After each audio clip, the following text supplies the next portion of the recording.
Most of the time, when a new version drops, we hear about features, new buttons, new tools. It's a long list of what's been added. But after spending time with D5 Render's latest version, 3.0, that's not what stood out to me. What stood out was how the workflow feels different. Things felt more connected, more continuous. It felt faster because I wasn't constantly switching context.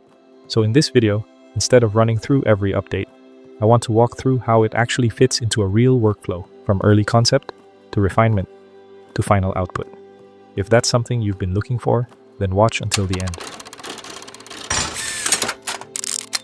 Let's start where I like to kick off most of my projects. SketchUp.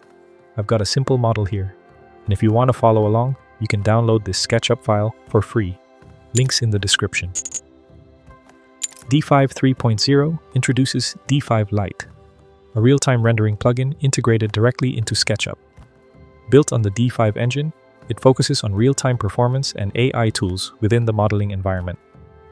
With D5 Lite running inside SketchUp, rendering no longer feels like a separate phase of the workflow. Let's put it to the test. You're modeling, tweaking elements, and right away, the default lighting gives you feedback. It's not about realism, but information. You start getting a sense of scale and proportion earlier, just from how light and shadow behave. You can update materials on the fly and immediately see how those changes affect the space. For me, this is most useful during early assessment without committing to generating realistic renders or stressing my hardware. I like how it eliminates a lot of the guesswork. It gives you the ability to start making quick decisions earlier while you iterate window placements or ceiling heights. At this stage, seeing the design impact immediately speeds up the process. If I want to take it a bit further, there's an option to use the AI image-to-image feature. It runs in the cloud, so it doesn't rely on your local machine's hardware. Personally, it's not something I'd use for generating my final visuals. It's mainly for directional exploration, mood checks, or early conversations with a team or client. It's a great advantage to have this at your disposal, as it helps ideas move forward without having to commit too soon or risk doing abortive work. The next step at this point is to establish the proper scale of my project. Furniture, plants, context. At this stage, I'm still refining the scene without having to fully start using D5 Render. This is where D5 Works fits naturally into the workflow. I can select an asset, drop it into the scene, and keep going. That's it. What I appreciate here is that the process stays fluid.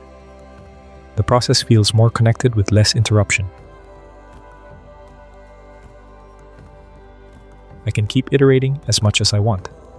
There's no pause, no waiting, no mental reset from switching between software interfaces. One cool thing is that it also offers affordable resources and allows us, creators, to upload our own assets to earn revenue with zero commission. But from a workflow standpoint, what matters most is that it keeps momentum solid.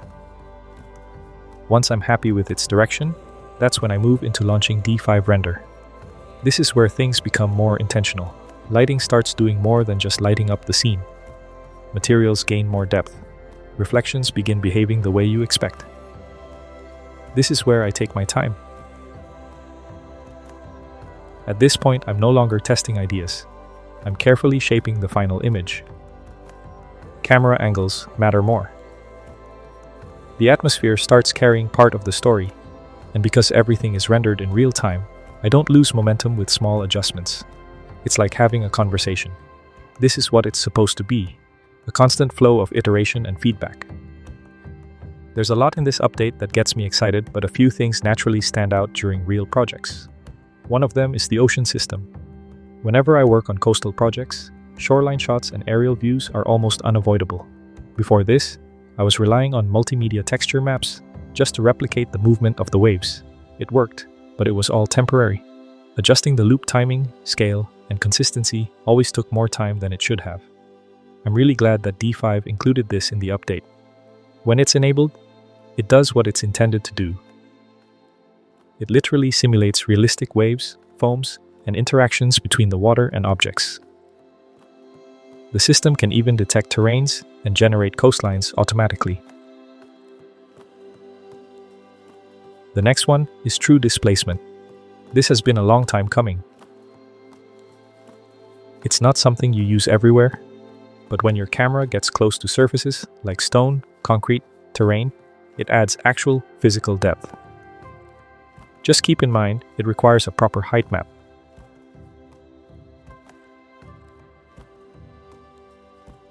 Another one is the volumetric clouds and fog, which definitely help most when I want to add mood into my scenes. Early mornings, overcast light, backlit haze. It gives off that authentic look, which allows me to have more control and flexibility in my adjustments. Personally, it's a great addition that complements my workflow and style.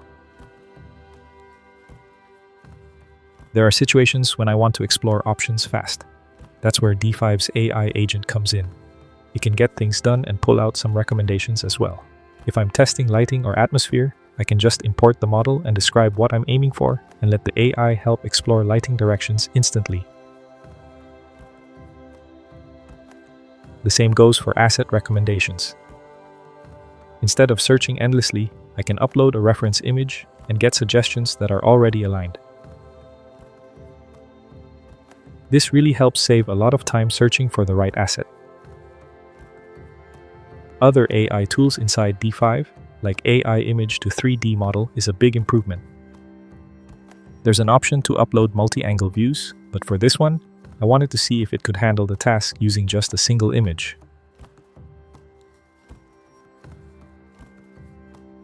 Honestly, that's pretty impressive. I think they did a great job integrating all of this into the AI agent. It really feels like having an assistant that gets things done quickly and effortlessly. It's approachable too. Even a complete beginner can jump in and start exploring what's possible. Last but not the least, navigation controls. D5 combined both the orbit and fly modes into one, called free mode. A minor change, but certainly brings a more natural and consistent feel. They also added shortcut presets that match tools people already use, like SketchUp, Rhino, 3ds Max, Revit, and many others. Although it may seem like a small tweak, it definitely reduces friction for any user. There are many more updates and optimizations in this version. If you want a deeper breakdown, I've linked the full release notes of this update below. This latest version helped me realize one thing that was slowing me down. It wasn't complexity or the lack thereof. It was fragmentation. Jumping between tools, breaking focus, resetting context. I can say, this setup feels more connected, more streamlined, and when the tools stop getting in the way, you spend more time doing what actually matters: designing. If you found this video helpful, make sure to check out all the free and premium resources linked below. And of course, don't forget to like this video and subscribe to get notified when I release new contents. If you want to learn more about architectural visualizations, then watch this next video right here.